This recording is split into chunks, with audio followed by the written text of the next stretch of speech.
과정 안에 왼쪽에서 오른쪽으로 가면서 상세화 구체화된다는 얘기 했었죠. 그러니까 왼쪽에 수업의 전체적인 흐름의 그 틀을 구성해주는 과정 혹은 단계로 세분화되는 구조라면 그 옆에 있는 형태라고 하는 것은 학습의 단위를 생각하면 될 것 같아요. 여기는 뭐 전체라고 적은 것은 일제식 학습을 한다는 얘기입니다. 모든 학생들이 교사하고 일대다가 동시적으로 이루어지는, 그러니까 집단으로서의 학습자와 교사가 만나는 그런 방식이 되겠죠. 근데 학습의 경우에 있어서 이제 배경지식을 활성화한다든지 또는 학습 활동들을 수행을 할 때 개별 단위에서 진행할 수도 있어요. 앞에 있었던 뭐 배경식 활성화 같은 게 개인 차원으로 이루어지는 경우는 교재 같은 경우에 그 제재 앞부분에 준비 학습이라고 있잖아요. 그 준비 학습을 개별적으로 활동을 하게끔 한다면 개별 학습이 되겠죠. 근데 교사가 학습자들에게 질문을 하고 학습자들이 답변하고 하는 형식으로 진행을 한다. 또는 학습자 전체에게 동영상을 보여줌으로써 배경지식에 해당되는 부분들을 활성화한다. 이렇게 생각한다면 그거는 또 전체 학습자 단위가 되겠죠. 그러면 이제 이 그룹화되어 있는 형태는 개별 학습의 형태도 있겠고요. 짝학습의 형태도 있겠고, 모듬 학습, 그리고 전체 학습, 이렇게 학습의 형태들이 만들어질 수 있겠다 하는 것을 생각하면 되겠습니다. 이 교사학습 과정 오른쪽에는 수업의 흐름이라고 있는데요. 이 수업의 흐름은 수업을 구성하고 있는 주요한 요소들이 어떻게 배치되는가에 관련된 겁니다. 배치와 관련돼 있기 때문에 사실은 요 배치와 관련된 정보들을 규정해 주는 것은 무엇에 의해서 규정되는가? 이건 교사학습 방법에 의해서 규정됩니다. 물론 교사학습 방법은 무엇에 의해서 만들어진다고요? 교사학습 모형에 의해서 만들어집니다. 자, 교사학습 모형이 교사학습 방법을 구체화하게끔 하는 어떤 단서가 되면 그것에 의해서 수업의 흐름들이, 수업의 흐름을 구성하는 요소들이 다 들어가 있다 이렇게 생각하면 되겠습니다. 여러분에게 빨간색으로 글씨 써져 있는 것도 어떻게 읽는지에 대한 설명을 하겠는데요.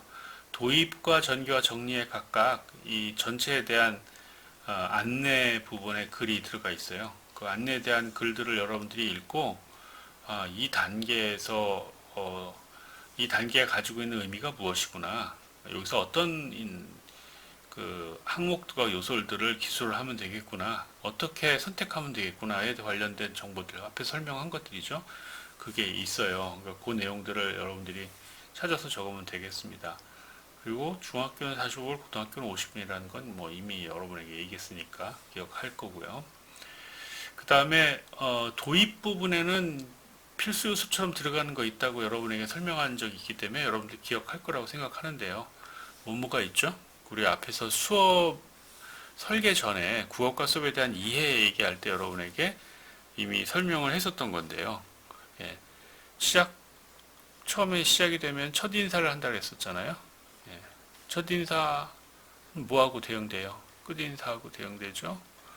이게 도입 부분이고 이게 정리 부분이면 이렇게 나눠서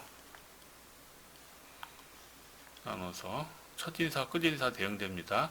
시간은 이렇게 흘러가고요. 시간은 이렇게 흘러가는 구조입니다. 그럼 이해되죠?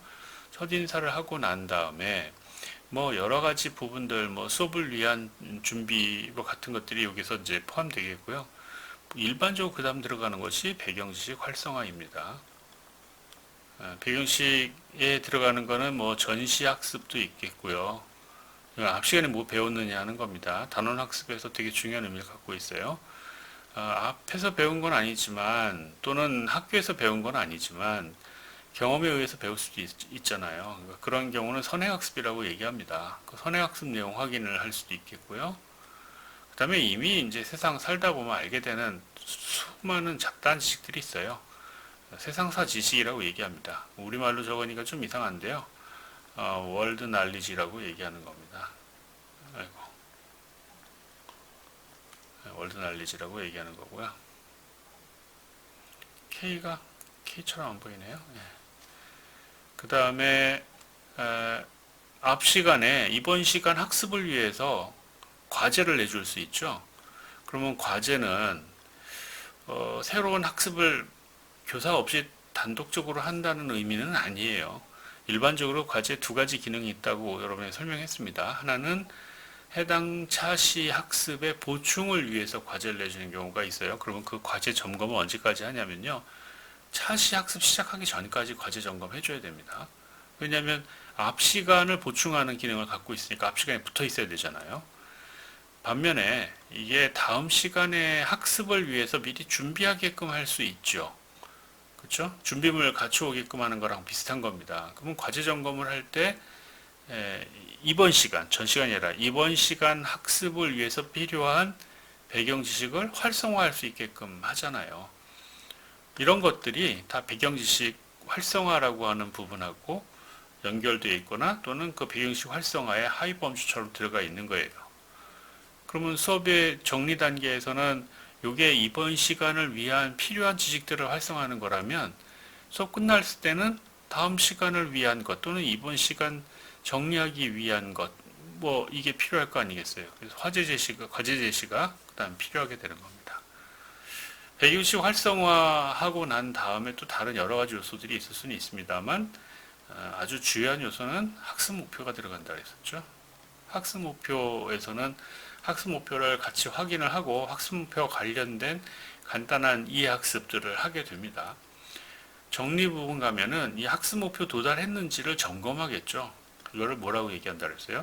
형성평가라고 한다고 했습니다. 그 다음에 요 앞부분 또는 요 뒷부분 사이에 이제 뭐가 들어가냐면 학습 동기 형성이 들어갑니다. 학습 동기는 학습 목표를 수용하기 위해서 사전에 필요한 절차일 수도 있겠고요. 학습 목표를 제시한 다음에 그것의 의의라든지 가치와 같은 것들을 공유하는 후행하는 절차일 수도 있습니다. 그러면 정리 단계도 마찬가지로 과정들이 있겠죠.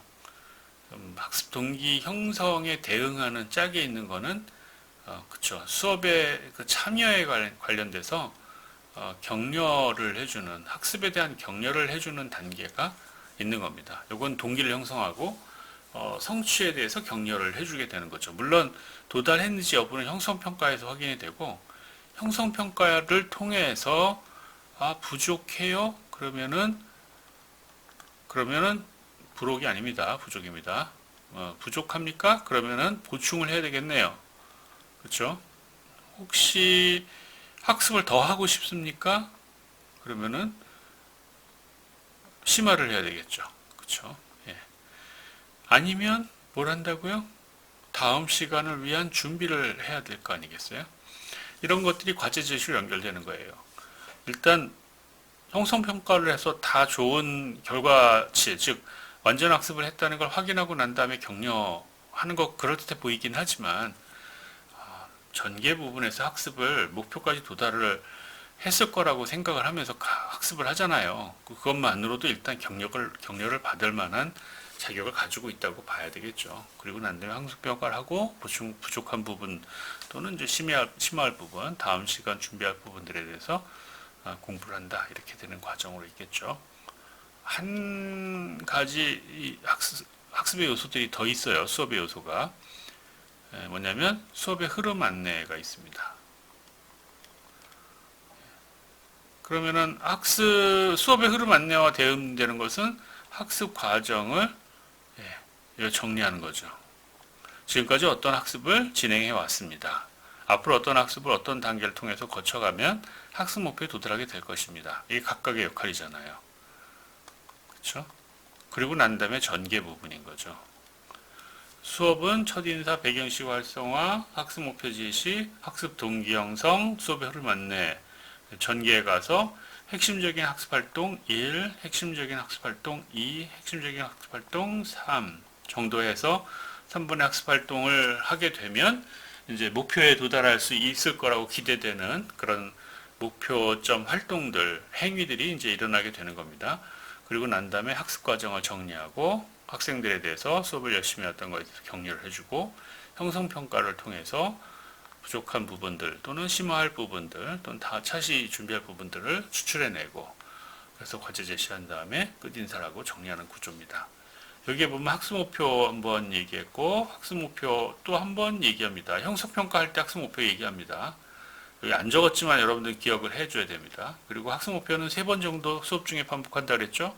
보통 학습 목표 2를 마치고 난 다음에 학습 목표 확인을 한 번 더 합니다. 우리가 어떤 과정을 통해서 왔고 앞으로 어떤 목표에 도달하게 될 거다라고 하는 것들을 이제 다루는 거죠. 그리고 이 과정에서 이게 뭐예요? 수업의 흐름 안내죠. 그러니까 수업의 흐름을 점검하는 과정이 필요한데요. 그러면 수업의 흐름을 안내하고, 그렇죠? 점검하고, 그리고 정리를 하고, 전부 다 뭐예요? 수업의 흐름에 대해서. 그것도 3번인 겁니다. 여기 3이라고 써놓겠습니다. 뻔한 얘기처럼 보이겠지만 학습 목표 3번, 수업의 흐름 안내 3번, 이렇게 3번 들어간다 이렇게 생각하면 되겠습니다. 그게 뭐라고요? 교사학습 요소. 수업의 전체 흐름은 이 교사학습 요소들을 배치를 하는 거고요. 이 교사학습 요소는 단계보다 더 구체화된 거라고 요소라고 볼 수 있겠죠. 단계보다 더 구체화된 거다. 일반적으로 도입과 정리는 필수 요소처럼 들어간다. 필수 요소처럼 잘 보세요. 배경시 활성화, 문제 상황 설정, 학습 목표 지시, 학습 분기 형성, 수업 흐름 안내. 이건 이제 거의 수업의 형태와 관계없이 있다는 거고요. 그 다음에 전개 부분은 핵심 학습 활동들과 관련된 요소들이 있는 겁니다. 그런데 이 부분에서 이제 강조를 하나 해놓고 간다면 여기서는 가설 설정을 했잖아요. 그렇죠? 가설 설정을 했습니다. 핵심 학습 활동이라고 해놓고 가설 설정을 하고 있는 거예요. 그러니까 이상한데? 라고 생각할 수 있겠지만 여기 보면 가설 설정 대신에 중심 개념 파악하기와 같은 것이 들어갈 수도 있고요. 주제 설정하기와 같은 게 들어갈 수도 있습니다. 뭘로요? 위에다가 적어 놓기는 했는데 예로 문제 해결 학습 방법을 이 수업에서 사용을 한다면 방법이라고 하는 것은 방법 요거는 수업의 규모보다 같거나 작아요. 방법은 솔직히 이렇게 수평적으로 비교할 대상은 아닙니다. 수업이 있으면 방법은 이렇게 보통이 있습니다. 그 다음에 수업보다 조금 크거나 같은 게 뭐냐면 모형이라고 그랬죠. 모형은 이렇게 수업을 포함해서 적용되는 거예요. 그러면 이 수업을 넘어가는 부분은 뭐가 있어요? 수업이 있죠. 또 다른 수업들이 있죠. 이 수업들을 묶어가지고 하나로 틀 잡는 것이 모형이고요. 이 하나의 차시별 수업에서 수업을 조직하는 원리에 해당되는 것은 방법이라고요. 그 방법에 여기 3가지 예를 들은 겁니다. 만약 우리가 문제 해결 학습 방법을 한다라고 하면 핵심 학습 활동 1번은 그 문제 해결 학습 방법에 보통 2단계에 해당되는 건데요. 들어가고 3단계에 들어가고 이게 3단계예요. 그 다음에 핵심 학습 활동 3은 뭐예요? 4단계가 되는 거죠. 보통 그렇게 구성을 해줘요. 그리고 난 다음에 5단계 들어가고. 근데 똑같이 문제 해결 학습 모형이 아니라 좀 다른 방법으로 사례 중심 개념 학습 모형. 요거 개념 학습 방법이에요. 죄송합니다. 모형이라고 했나요? 개념 학습 방법이에요. 개념을 학습하는 건데 사례를 통해서 학습하는 겁니다. 이 사례 전형성이 있다고 얘기했었죠. 이게 방법이고 방법 2를 요 박스 안에다가 넣어서 방법 3도 넣었죠. 요 자리에 가설 설정이 아니라 사례 중심 개념 학습 방법이라면 가설 설정이 아니라 중심 개념 파악하는 활동들이 첫 번째 들어간다. 두 번째는 뭐가 들어간다는 거예요? 사례를 검토한다. 세 번째는 뭐가 들어가는 겁니까? 일반 지식을 도출한다. 그렇게 갈 수 있습니다. 왜 사례면 사례들 모아서 개념에 도달하게 되는 건 귀납적 학습을 하는 거 아닌가요? 탐구학습 아닌가요? 물론 그런 방식으로 전개될 수 있겠습니다만 개념 학습 방법은, 사례 중심의 개념 학습 방법은 아주 전형적인 사례를 통해서 개념을 학습하는 겁니다. 그러니까 이미 정립이 되어 있는 개념을 학습을 하는데, 그냥 학습을 하게 되면 유의미성들이 높지 않기 때문에 구체적인 상황이나 사례나 조건들에 적용을 해서 그래서 개념을 학습하게 하는 거죠. 전형적 사례에 해당되는 학습의 형태가 되기 때문에 탐구학습은 아닙니다. 형태가 좀 달라요. 마찬가지로 세 번째 학습의 경우에 있어서는 과제 중심 협동학습 방법이고요. 협동학습을 하는데 그걸 과제를 매개로 해서 협동학습을 한다는 뜻이 되겠죠. 그러면 이 과제 자리에 뭐 목표가 들어갈 수도 있겠고요. 뭐 활동이 들어갈 수도 있겠고, 다른 협동학습을 다른 걸 중심으로 해서 그 학습 방법을 선택한다면 다른 이름을 갖게 될 거 아니겠어요? 그러니까 이게 과제 중심의 협동학습 방법을 사용을 한다. 그러면 과제 중심 협동학습 방법에서 주체 설정을 하고, 그 다음에 주제에 대해서 다면적으로 이해하고, 협동학습이니까요. 여러 학생들이, 전문가 협력학습 모형 생각하면 되겠죠. 여러 학생들이 서로 다른 측면에서 해당된 내용을 바탕으로 활동을 해서 그걸 통해서 협동학습을 한다는 얘기가 되겠죠. 세 번째는 해당된 것으로 주제를 이해하고, 세 개의 방법을 적용을 했을 때 어떻게 수업이 달라지는가를 지금 보이기 위해서 예를 삼은 겁니다. 조금 성격은 달라져요. 예컨대 협동학습 방법이 된다고 하면, 좀 이따 다시 얘기하겠습니다만, 이 교사하고 학습자 부분이 이렇게 기술이 안 되고요. 터져 있습니다. 통으로. 학습자 중심으로, 학습자 기준으로 해서 학습이 이루어지기 때문에 그 통으로 이루어지는 형태가 교사학습 과정한 야간의 모양이 나오게 되겠습니다. 마찬가지로 그 사례 중심 개념 학습 방법은 개념 학습을 하는 거고, 개념을 포착하고 있는 주체는 교사잖아요. 그러니까 교사가 학습자들에게 유의미 수용을 할 수 있게끔 그 개념을 전형적인 사례에 붙여서 학습하게끔 만들어주는 거잖아요. 그러니까 교사가 주도하는 수업이 되기 때문에 마찬가지로 앞에서 학습자들의 중심이 됐었던 협동학습 방법은 학습자 기준으로 해서 요게 터져 있는 거라면, 개념학습 방법은 반대로 교사 쪽에서 강설법, 그러니까 설명 중심으로 이루어지는 강설법, 여러분들이 흔히 강의라고 얘기하는 겁니다. 강설법 같은 것도 교사 중심으로 해서 이루어지고요. 이 자리에 뭐가 들어갔냐? 교수 요목들이 들어갑니다. 교수 요목, 가르쳐야 되는 핵심적인 항목들, 교수 요목입니다.